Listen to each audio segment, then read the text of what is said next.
It's an honor to be here with NSF.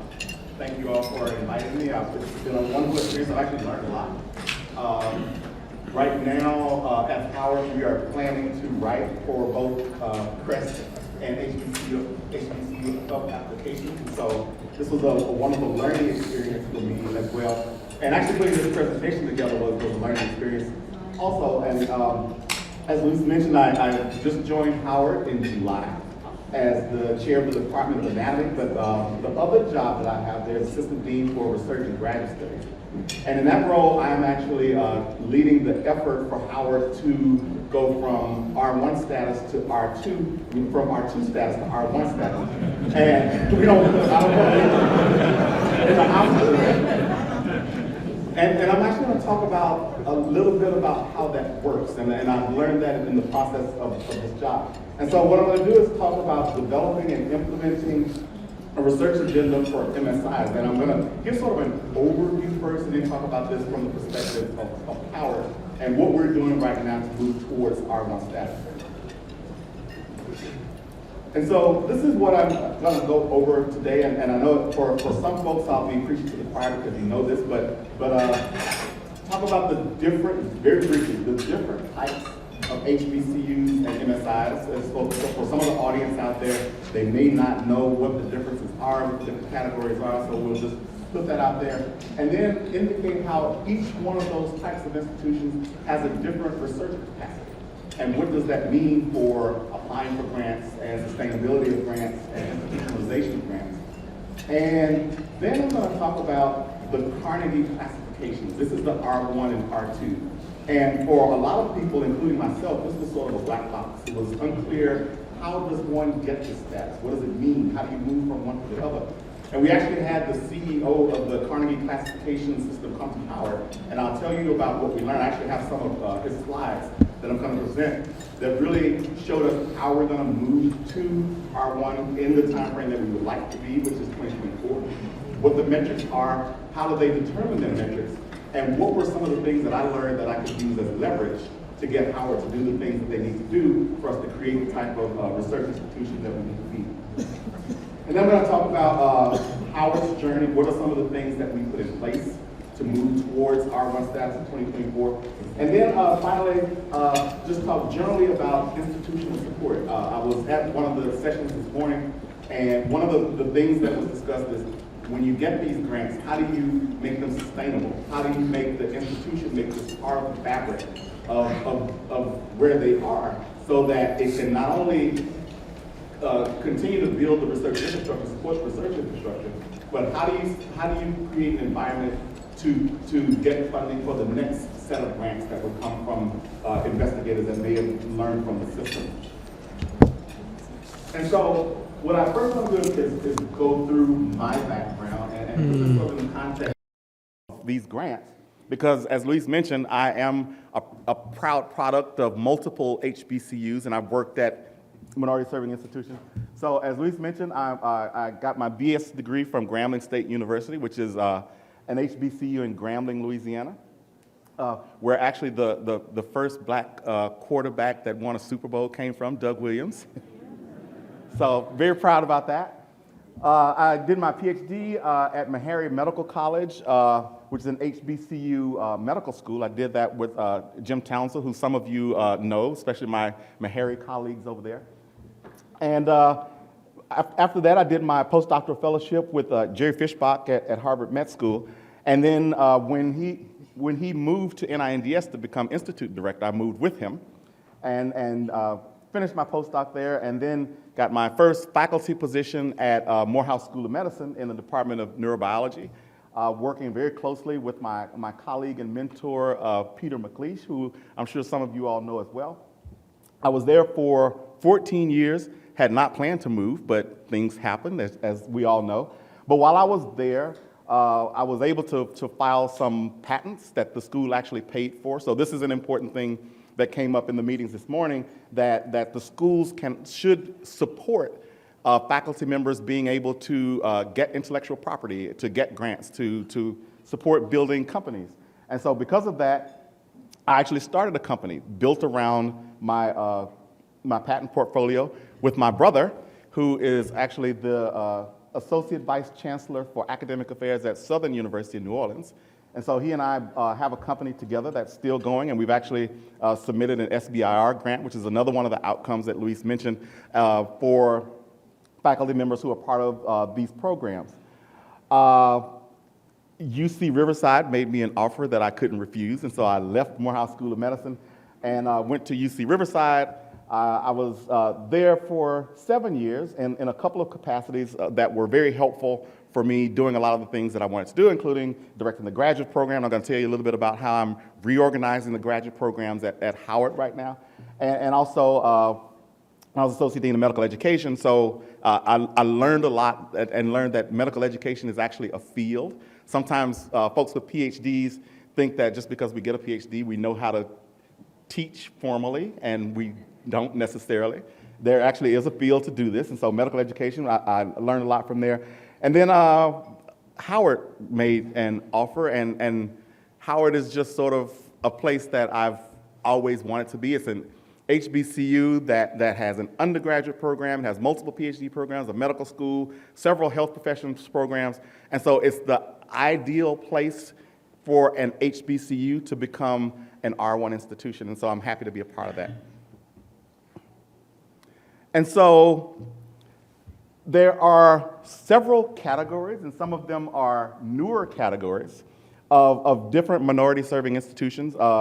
Many of us know the HBCUs, and these were schools that were, by definition, established before 1964, that are historically, so they're historically black colleges because of the date.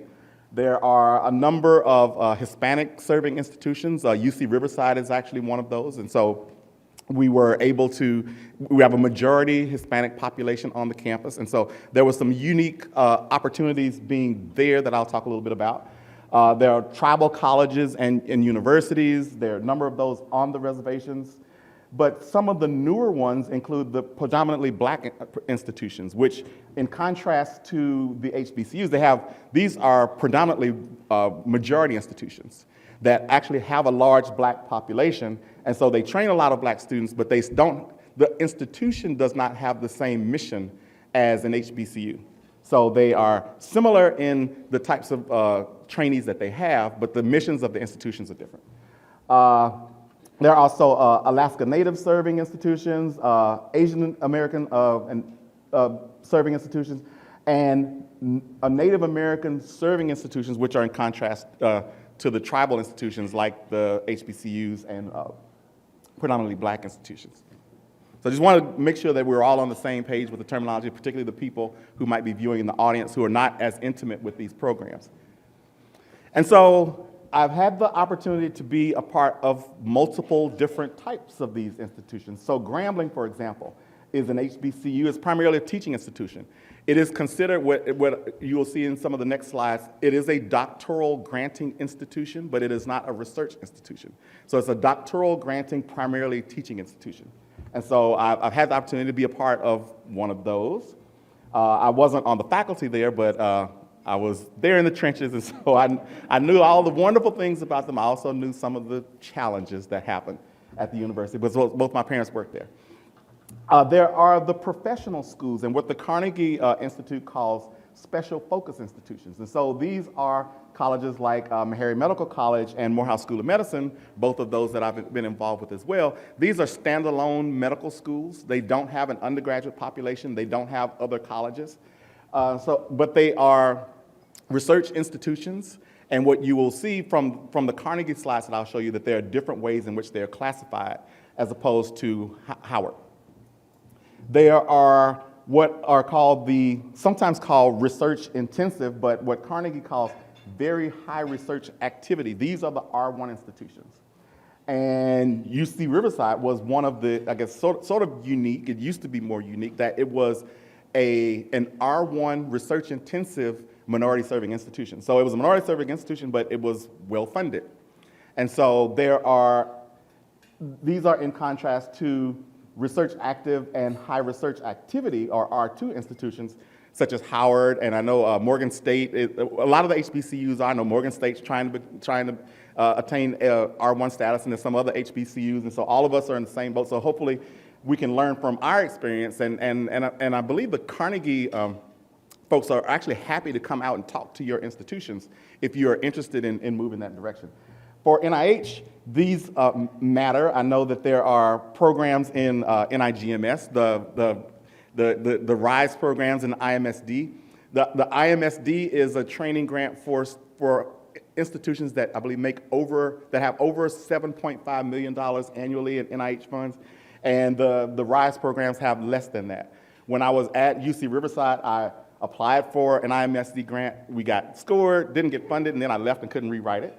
And so when I came to Howard, the first thing I did was to write a GRISE grant that we submitted on January 30th, and fingers crossed on that one. And so the Carnegie classification system. So as I mentioned, this was sort of a black box, and I don't think anyone necessarily knew how this worked. And what you're going to see in one of the next slides is that it has evolved over time. It's changed quite a bit. And so this is a classification system that created a framework to classify different types of colleges and universities, not just research universities, but all different types. It was initiated back in 1970, and then by the Carnegie Foundation, and then in 2015, it transferred to the University of Indiana. So there was a group there that was doing all of the calculations to determine whether or not someone would be, well, all of the classifications and also the research classifications of R1 and R2. And then just in March of 2022, the classification system moved to the American Council of Education, which is here in DC, which is now where it resides. And so the CEO of the Carnegie classification system in ACE was the one who came and spoke to us at Howard to let us know how things work. And so it primarily categorizes different institutions based on their educational and research aims. And it is based on a couple of different sets of data. And it is based on the National Center for Education Statistics, and I can't see what that is. I have to put my glasses on. And integrated post-secondary education, so IPEDS. And it also gets data from the NSF Higher Education Research Development, or HERD survey, and the NSF survey of graduate students and postdocs in science and engineering. So basically, when colleges submit this information to these different data sites, it takes that information and then it puts it all into an algorithm that I'm going to briefly go through so that you can actually see how it works. And so this is basically their structure for classifications. And so if you take all classifications, they are either divided into tribal colleges and universities or special focus institutions, and this is like Meharry and Morehouse School of Medicine, not Morehouse College. And then they are divided into these 5 different categories, which are associate's degree colleges, bachelor's colleges, master's colleges, and then doctoral universities. It is the doctoral universities that are the ones that are further subdivided into the different research levels. It's either a doctoral professional university, it's primarily a teaching university like Grambling. There is the high research activity, which is R2, and then the very high research activity, which is R1.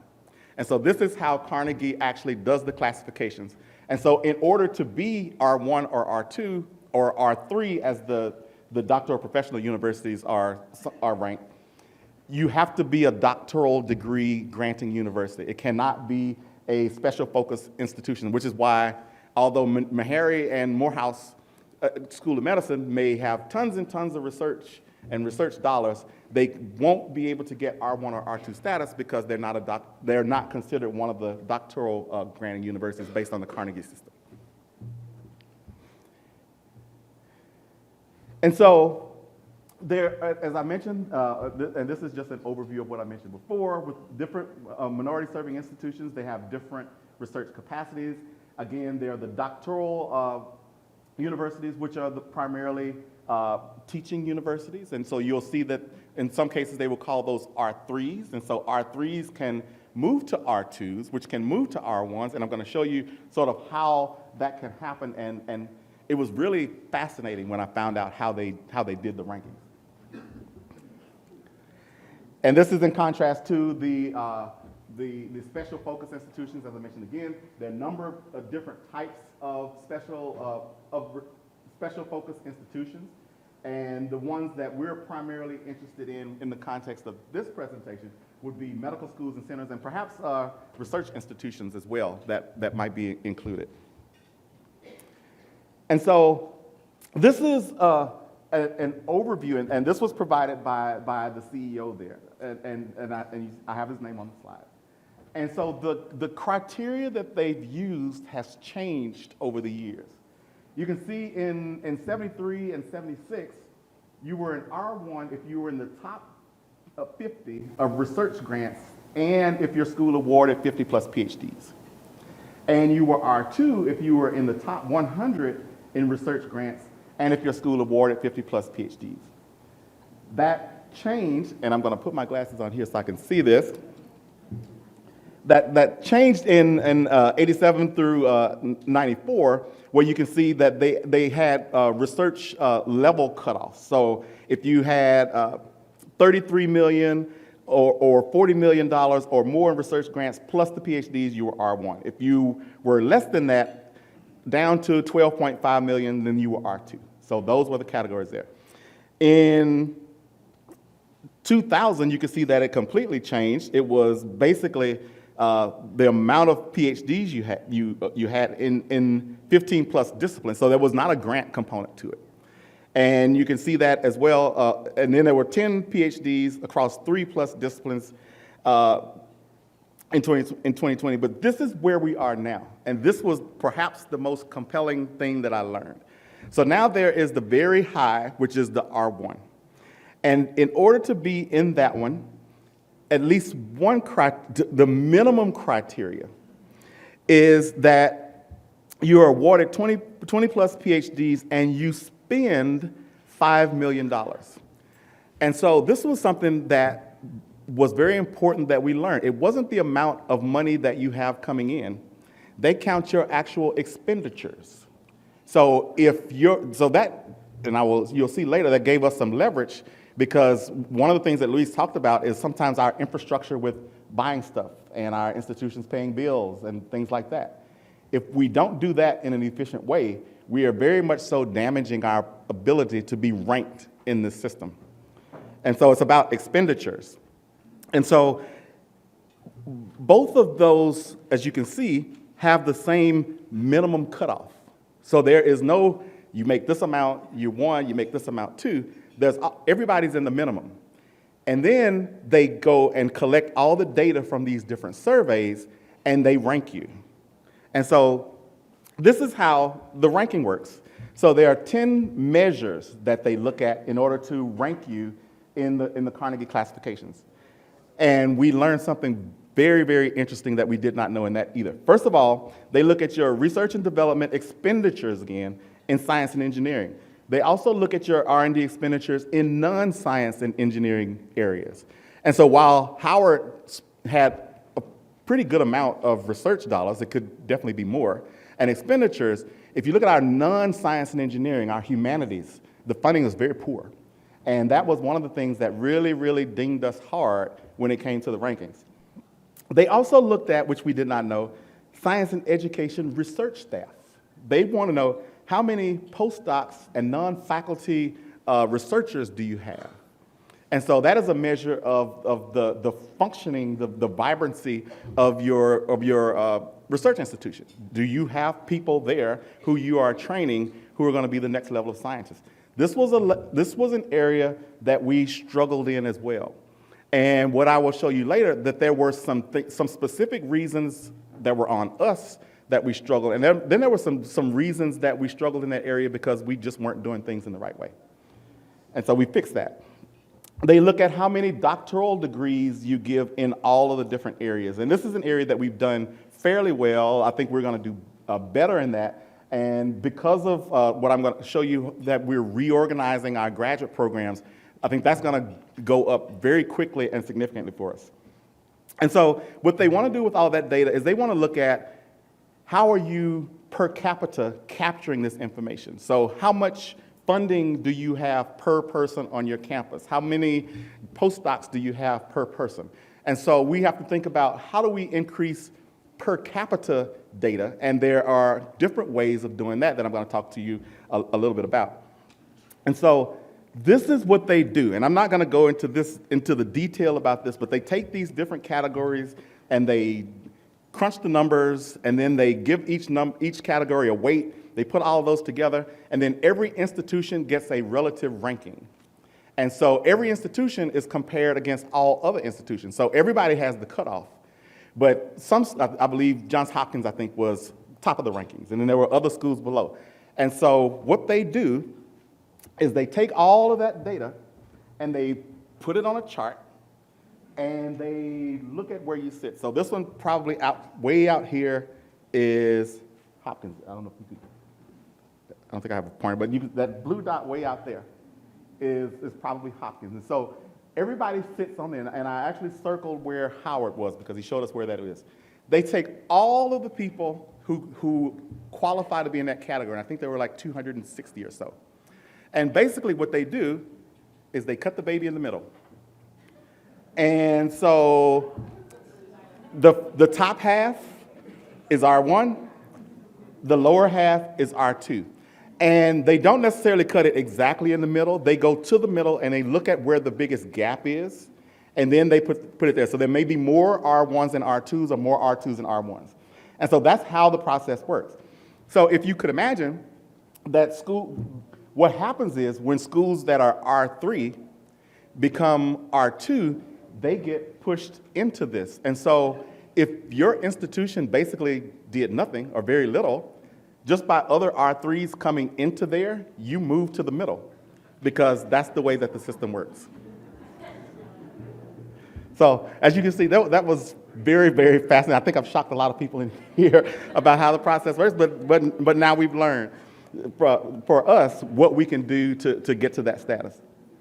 And so this is the ranking of a number of different HBCUs over the past few years, and you can see that there are quite a few that are R2. There's Clark Atlanta, there's Howard there, and several other FAMU, other institutions. I think Southern University just became R2 last year. You can see Howard was actually R1 in 2015, and we lost it. And so we want to get that back. And I think the university, and I'm very happy, at the highest levels want to get that back. So I'm going to very quickly just go through some of the things that we're doing in a short period of time. Is we are increasing our R&D expenditures in science and education, science and engineering, and also in non-science categories, research staff categories, doctoral conferrals, and per capita index. And so in the next just few slides, I'll show you exactly what we're doing. So one, we realize that we need to increase our R&D expenditures and our R&D expenditures in science and engineering and in non-science and engineering fields. So that actually gave us a lot of leverage with the procurement office. And so the dean and I had a meeting with the vice president for procurement, and with the support of the provost and the vice president for research, like, the things that you all have been doing cannot happen like that anymore. You all have to process bills in a reasonable manner. We need to get our stuff back. You need to pay the bills, and we need to get our stuff here. And the whole system is going to be fixed. In fact, the office is going to have open office hours where people can come in with real-time problems and actually solve problems that they're having with ordering or procurement or things like that. So it's actually given us a lot of leverage in things that we fix because we have to fix it if we're going to be R1 for 2024. We now have two new grants people that we're hiring. We're hiring a pre-award person, a post-award person. Our faculty members spend too much time chasing grants and chasing orders and things like that. Faculty members should be doing research. And so we have new people who are on board to do that. We are increasing our research staff, and so the Office of the Vice President, when they found this out, sent out an email. They have 10 funded postdoc slots that we could compete for on campus and get those. And fortunately, I was just awarded one of those.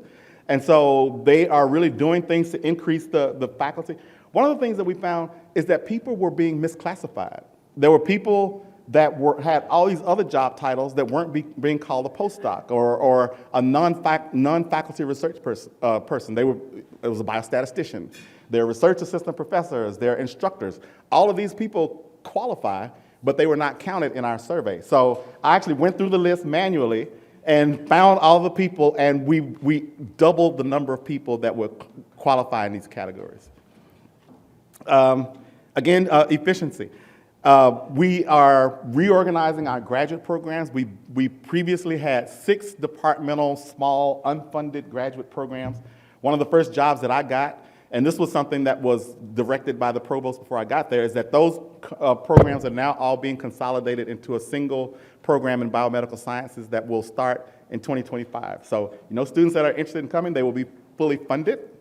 We will not, I don't ever expect to accept another unfunded student at Howard. This was just strange to me when I found that out.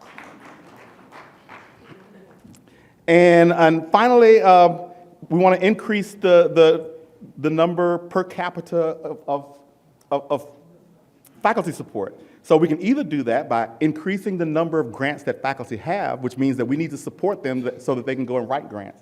One of my faculty members who had an NSF grant, she wanted to do an R01, but she just never found time. I basically took all of her teaching away for that period, and she just submitted her first R01. And so those are the sorts of things we have to do. Or we have to hire new faculty members. And so I'm recruiting right now. I have 4 tenure track faculty slots in my department that I am looking to hire. So if there are postdocs looking for jobs, come and see me. I also have 2 postdoc positions in my lab that I'm looking to fill as well. So if you know people, particularly who are doing stroke, let me know as well.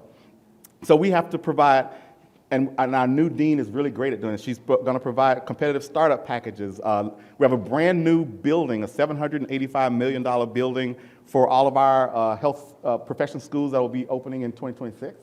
So we'll have space. We're also renovating the existing space that we have. We have bridge funding available, and I am pushing hard for us to get a faculty incentive plan so when people write grants, they can actually get rewarded for that as opposed to just doing it for charity.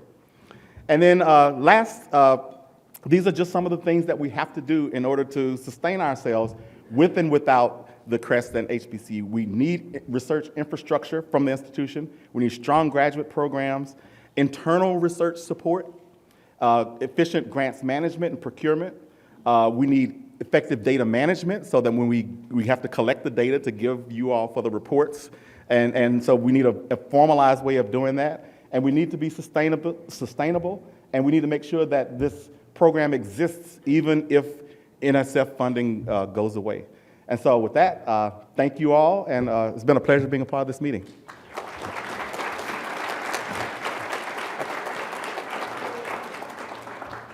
Can you hear? Yes, there it goes.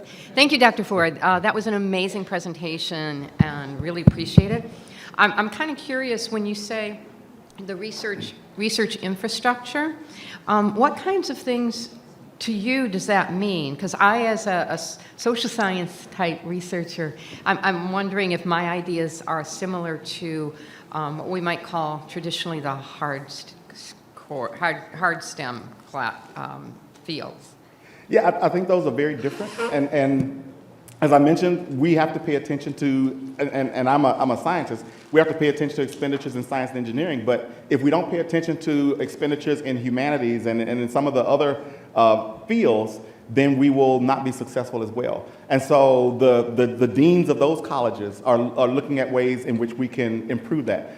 The things that we need, like lab space and grants management, are different from the things that would be needed in other places. And so we have to pay attention to all of those. Thank you. Mm-hmm. Yeah, thank you very much for your presentation. Actually, you solved a myth that bothered me for over many years. And I tried many ways to see how they classify R1, R2. I couldn't find anything. But thank you very much for your slides. So my question is how they collect data regarding the postdocs and non-faculty positions, do they basically comb through all the faculty's website and see who has postdoc or not, or they just contact HR department of each university to see how many positions have? Yeah, this was self-reported in these surveys that I mentioned there, the iPads, the HERDs, and the other one I can't remember off the top of my head. But basically, these were data that we were reporting, and we weren't reporting them accurately. And so we were basically shooting ourselves in the foot by not giving them information that would give us a stronger placing in the rankings. Okay. And so that's what we've spent a lot of energy doing. So those of us in our department, we've combed through data to see if there's a person who's been misclassified based on them being a non-faculty researcher, and then put them in that category. So we doubled the number of people that we found just by doing that. So in terms of reporting, do they come to us to say, hey, you should give me some data, or you approach to them to say, this is my report of this year and then up to today, and I might give you another one probably next month or next week. So how this reporting thing works? I can answer that because I used to do that. Your institution every year gets an email. Okay. Telling them, please complete this survey. Okay. It comes from NSF. So somebody in your institution is responsible for completing that survey, which has many columns and many pages. Okay. And they ask you for faculty, they ask you for students, they ask you for postdocs. So that's why if you don't have good data at your institution, it will affect you at the end of the day. Okay. Thank you. Yeah, the NSF survey is one of the big three. So please fill that out and make sure you fill it out accurately if that's one of your goals.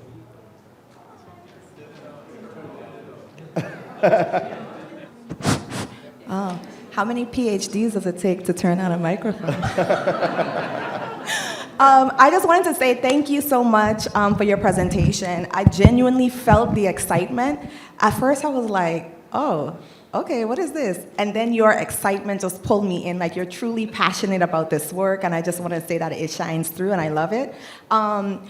And not that you need more work, but I'm just wondering, like, as I sit here as an assistant professor and an NSF grant awardee, I'm like, how do the people in my administration and grants office get the information that you're sharing? And we may not be ready to get to research one by any means, but just on the basis of having the infrastructure in place to support researchers, early career researchers like myself, like how do you get this information out to other HBCU administrators, OSP, like how do you have any plans for that? Because I think there's so many of us that could really benefit, but then I realize, wait, I'm in this room, and I know there's so many other people at my institution that need to be in this room and hear what you have to say. How do you get the information out to the people who actually have the ability to make the change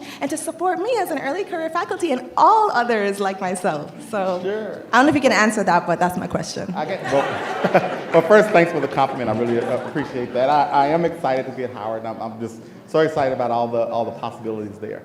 I think for getting the information out, this is a great place to start. I'm glad to be invited. I was looking forward to it because I knew I would be talking to a lot of universities who would be happy to hear this information, because it just so happened that our vice president for research was at a meeting with the CEO of Carnegie, and he said, would you come to Howard? Otherwise, we would have been in the same boat. We would not have known. So it's just sort of about the networks, I think, working with NSF, and I've had a lot of relationships with NIH, but this is also part of your network. And so you being at this meeting, you have met me and others and people who can answer questions. And if you have a question, you always shoot me an email. We can talk. I'm happy to talk to you about it. Thank you. You're welcome. So this is Shroth Khan from Clark, Atlanta. I've been to some meetings where they said, we're going to be R1. And it's the first time I asked them, what do you need? There was no answer to some of these meetings. So I think, first of all, will you make your slides available? If it's available, I'm shooting it out to some administrators. Okay? I think they need to know. I don't think they know what's needed, and that's key. And two, the Carnegie visitation, I think that's an excellent idea. And you just invite them and they show up, or is that easy? Yeah, well, that's what our vice president did. So right. I've made these slides available to NSF. Let me double check just to make sure that the slides that I borrowed from the Carnegie person, but when we were on campus, he said, sure, you feel free to disseminate it. So I don't mind. I'll double check, and I would love for everybody to have it so that you all know. Because I know when I came to Howard, everybody was saying, we're going to be R1. Like, what does that mean? No one knew. But we were going there. Thank you. So, yeah, I have some slide. Colleague at Clark Atlanta, I can give you some slides too. So let's talk afterwards. But Talitha Washington, one of the things that I've been thinking about is this whole idea of research capacity.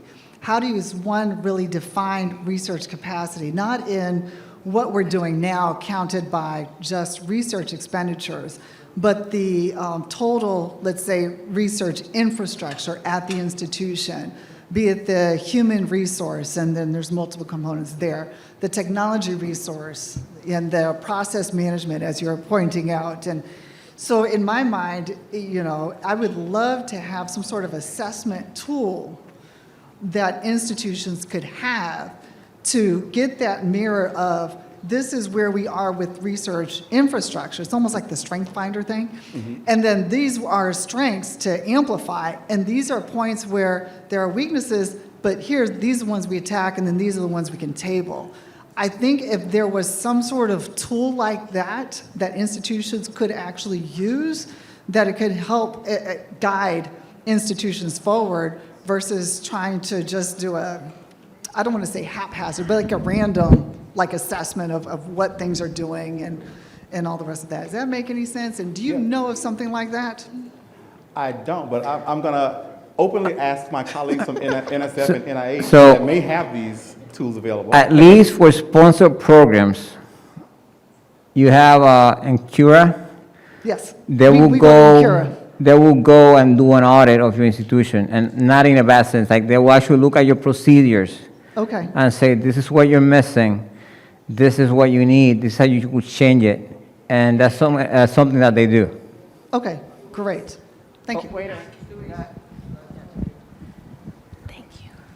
Hi, Sedella from NIH. Hey, how's it going? So Dorit and I presented yesterday some coming soon programs from NIH. And so one of them that has yet to be published is a funding opportunity that is for minority serving institutions to do an assessment of their research capacity and develop an action plan. So be on the lookout, and that would be, I think, what you're, right, sign up for the NIH guide so that you can stay informed on the new funding opportunities. Will there be like a template roadmap that the institutions will go through, or do they need to come up with their own template or roadmap? They would be coming up with that. So I think that's the hard part. But if Encura has it, you got an answer, Dr. Jones? Oh, he has an answer. So I have a question from an online audience. How do you fund more support for faculty as an institution? Like, does it come from student tuition, other NSF tracks, etc.? How do you fund more support for faculty? Would it come from student tuition? Would it come from NSF tracks or other resources? Well, I know that a lot of our universities are cash strapped, and so we don't necessarily have the funds to just go and do some of the things that we'd like to do, like hiring more faculty. I was fortunate, I asked for that in my startup package, or it wasn't coming. So get things in writing when you go somewhere and make sure that they commit to it. But I think what we can do is create an environment where people can be supported in going out to get funding. And so if you give someone the release time and the grants management people, or folks that can answer questions about how you do a budget and do we have the right resources. People that can help someone get a grant in place is what the institutions can do. And I think we can do that. We don't need as many resources as we would to hire a faculty member, as we would to change the environment. And they're both fiscal things that we can change, and then there are other just ways in which we do business that can change and make things more efficient. Good afternoon. So Brandon Jones, and I'm a program director at the National Science Foundation, and I'm currently working with a program called Granted at NSF. So you can Google that right now, NSF Granted, all caps. it is an effort to support everything that was just talked about in the last 15 minutes. So it's a program not focused on faculty, disciplinary research, student training.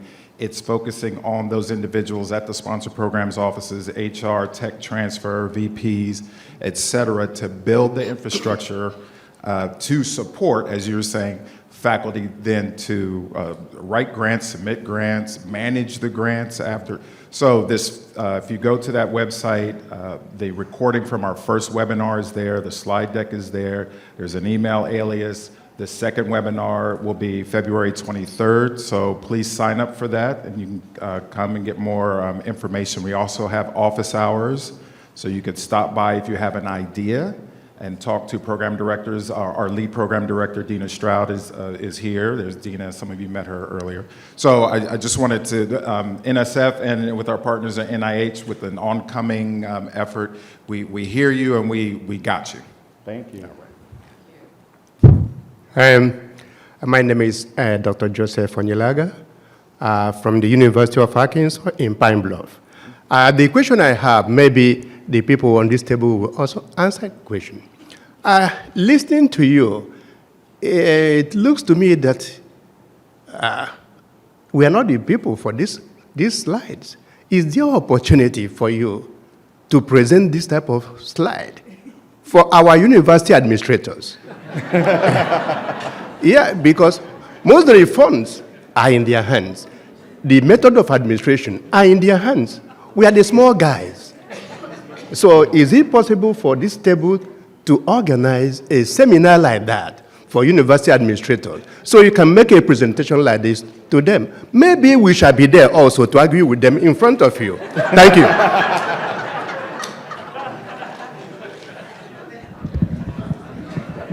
Thank you for the question. I think it's important to underscore that ideas that are permeating throughout this room in terms of convening and having these conversations are equally supported by conference proposals. So I don't know that we will convene in this way. We're offering this insight to you now, but there is an opportunity for you to build on this momentum. And so through the connections that you establish, if you identify a way to gather and have such conversations, our funding mechanisms through the conference proposals will definitely be appropriate. Hi, yeah. So I want to talk about NSF HERD survey. I mean, I'm at Fisk University, and now I'm also helping in the sponsored research program. So I can see the other side as well. And after going through NSF HERD survey, as you mentioned, I realized that many data points were missing or incorrectly reported.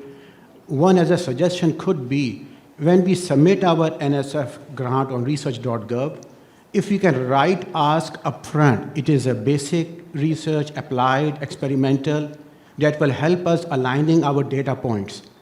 Because we don't ask these questions upfront, maybe it'll be more work for at time of submission, but easy tracking at the end. When we submit NSF HERD survey, we can easily retrieve what type of grant it is. Does it qualify for research? There are several other grants where we fund other colleagues, their research, and they were not counting as a research dollar either. So, of course, training for our administrators, faculty, that NSF HERD survey is there, and it is not only OSP alone submitting it, rather than researchers, PIs involved, and then submitting a well form. But even at submission time, or even if we can't modify research.gov, I highly recommend all of our grant sign-off sheets. They should be aligned. I did at Fisk as well. I completely revamped our grant sign-off sheet aligned with NSF HERD survey. So when they submit the grant sign-off sheet, upfront we know at which category it belongs to. Yeah, I think one of the things that I learned in the process is that the HERD surveys are important. And I think I didn't know that before. And I think there were a lot of people in my institution that did not know that before.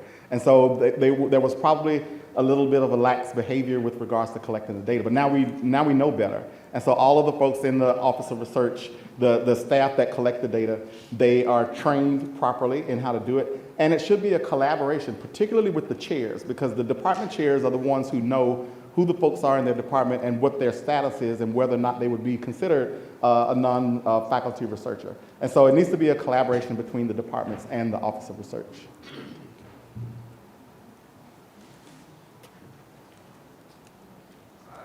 I saw reported earlier today that there's consideration to add a new category to the classifications to reflect economic mobility while serving diverse student groups. Do you have any insight into how that would impact your efforts or strategies? In fact, that was something that he mentioned. They do plan to have a category for social mobility. I know that that is something that UC Riverside actively participated in, and so we were like in the top, I believe we were number 7 in the nation in social mobility, and that was something that we could talk about. We were not going to be in the top 10 in the U.S. News and World Report rankings, and so there are other things that schools do that can contribute to students, and one of those is social mobility. And so I think everybody is realizing, at least Carnegie's realizing, that is something important, and that he's planning to put that as a category in their classifications going forward. Okay, thank you. So, Constantine Tarauni, my university, University of Texas Rio Grande Valley, is going exactly so what you're going. We're on R2 and we're aspiring R1. And thank God my administration is fully aware of everything you just said, and they're taking steps. One of the difficulties, I agree with you, when we got a new VP and we sat down in a committee, is what you just said, is there are people that might be postdocs but are labeled something else for some reason, and they're not getting counted, and the data points. But another issue is what is considered a research grant, because our educational grants, research grants. And so it sometimes that, a university might get an educational grant, and for some reason they'll label it, oh, this is educational grant, not research, because they don't give IDC for educational grants, but they give IDC back for research grants. So they have vested interest to, I don't know if mislabel, but then you have other people say, well, yeah, it's an educational grant, but we are doing research. We're doing research on how to improve. You might say it's not research like scientific or engineering, but it is research. So I think NSF can play a role in, helping the administration, saying this is a research grant. Even though you say it's educational, does not mean you can miscategorize it, because there is a certain category what counts with expenditures. Mm-hmm. And if you're not counting your educational grants, especially if they're like in the 5 million or the 10 million, that can take you more time. So I'm just saying, do you have those issues in your institutions, or how are you labeling those educational grounds? And it is very likely, and some of the same things that you brought up are probably issues that we need to discuss, and it needs to be a collaboration, not just with the staff in the research office, but the people who are actually on the ground writing the grants. Because as you mentioned, there's research education, there's research in education, which is different from training. And so I think it's important to sit down, once the staff people come up with their first pass at it, it needs to go to all the department chairs for them to look at it and say, wait a minute, no, this should actually be considered a research grant. It's not a non-research grant. So it just has to be an active collaboration, an iterative process where we make sure that the data are really clean. Another online question. What is the typical teaching load of faculty in your institution? Oh, where should I start? So one of them is a lot of teaching. And particularly in my department, because we had a lot of retirements, and I think that's happening at a lot of HBCUs as well. There are people who've been there for a long time, and we don't necessarily have the people who are coming in and replacing a lot of those folks. And so that's why I have these faculty slots that are available now. We need more people to come in and teach the class. And it also releases people who are doing too much teaching from doing all the teaching, so they can actually go and write grants. And so the teaching load is one of the issues. It's not as big of an issue in the College of Medicine as it is in some of the undergraduate colleges. More so with us, people complain about not being able to buy stuff, placing an order and the order gets lost, and the approvals are somewhere in no man's land, and there are 50 people who have to sign off on you buying 1 tube of antibodies. And so we're trying to fix all of that, get all of the people off the approval line, and delegate, hopefully have a lot of that stuff delegated to our new post-award grants person, and not have to go through a lot of stuff. And I think we have a good relationship with the procurement office now, and they've realized the issues in the past, and they've promised not to do it anymore. So we'll see. So that was our last question. Thanks a lot for your presentation, and we look forward to everybody staying in touch and keeping that network going.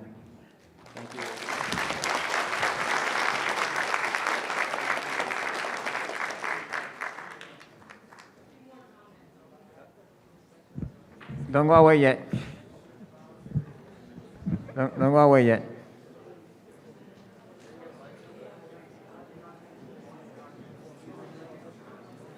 Thank you.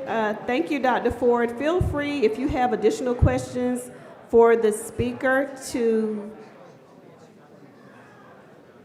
just have a few announcements before I close out the meeting officially. If you have additional questions for Dr. Ford, feel free to connect with him in the next few minutes. You do have another few minutes before we leave this plenary session. And I just have some closing announcements. I want to thank all of you for your just active participation and engagement. We were so thrilled again to see everybody back in person since our last meeting in 2020. I hope you got value out of this meeting. I hope you gained information and resources that will assist you in continuing to doing your work. And I also hope that you made connections that will also support you in your work. Just a few things that I want to make note of. We developed a custom meeting site and app for virtual and in-person attendees, so feel free to use that to share this information, to connect, to follow up, to create discussions, embed information in your profiles. That's what we created that app and that meeting site for, is for you to share information and resources.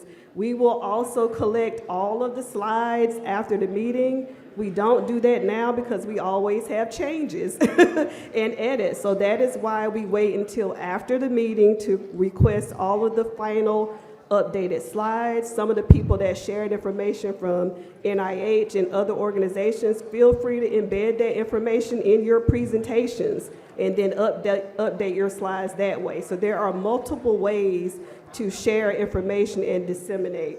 I just want to call your attention, you will receive a push notice in the Juno app. Please look out for our survey, which should be coming in about 15 minutes. So please look out for an email to complete our survey link. And then the next thing that we have is an optional rapid meeting session from 2 to 3. So feel free to either take a break now, head to transition to that session, or feel free to network in here within the next 15 minutes. Thank you all for joining us over the last 2 days. Safe travels for those returning back home today. If you're staying over for the EARN conference, then I will see you. I will see you starting at 3 when we switch to the EARN conference. But thank you so much in this meeting. Oh, sorry, acknowledgements. I would be remiss if I did not acknowledge the NSF planning team, my team. We start over a year out planning things like this. Again, this was our first time doing a hybrid meeting. So we started about 14 months out with this planning. So I just want to acknowledge all of my team who's behind the scenes doing a lot of things. You probably saw us popping in all of the breakout sessions, all of the virtual sessions, all of the in-person sessions. I want to thank the Wisdom Capture team. They are our team that did all of the live streaming and the on-site production. I want to thank the Juno team. They are our virtual meeting platform folks. I want to thank Encore, all of the hotel AV tech staff, the banquet staff, and all of the hotel liaisons that we worked out with, as well as Destination DC and all of our temps that helped at registration. So thank you so much. This meeting is officially adjourned.